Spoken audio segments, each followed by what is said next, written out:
Кога кривичен ставил забрана за продавање на удели во клиниката Жан Митрев, кога ја тргнал забраната, која била причината и по чии предлог, одговор на овие прашања нема. По обвинителството молк и од кривичниот суд за тврдењата на доктор Митрев дека поранешниот премиер Заев и екс-министерот за здравство, сега лидер на СДСМ Филипче, преку злоупотреба на политичка моќ сакале да ја купат неговата приватна болница. Поставивме конкретни прашања до основниот суд Скопје 1, но одговор се уште нема. На кој датум кривичниот суд донел одлука да се стави забрана за продавање удели на клиниката Жан Митрев?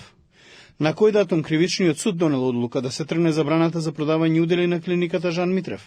Од која причина е тргната забраната за продавање удели и по чиј предлог? Иако најавија одговори, молчи обвинителството дали се истражуваат тврдењата и сомнежите за можен криминал изнесени од Жан Митрев. Прашања поставивме пред 2 дена, одговори беа најавени за вчера, но ги нема ниту денеска, а за обвинувањата конкретно не одговара ниту Филипче. Тој повторно реши да удри по Алфа и други медиуми чија уредувачка политика не му се допаѓа. Сите сомнежи за можни прекршувања на законот и обвинувања за него и неговите сопартици биле измислици и обиди за дефокус.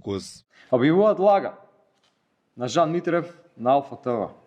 Нов фабрикуван случај рекет, а под маса си делат тендери. Да знаете, секогаш кога ќе излезе некоја измислена, фабрикувана афера, тоа е дефокус.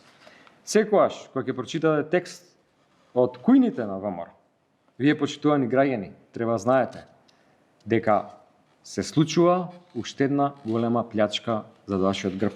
Доктор Жан Митрев во гостувањето во вечерното шоу на Богдан Илиевски на Алфа кажа дека Заев и Филипче во време на ковид пандемијата барале начин како да дојдат до сопствеништвото во неговата приватна болница. Изнесе дека тоа се случувало во екот на судската хајка против него, како обвинет за наводни измами на пациенти при лекување за болени од корона.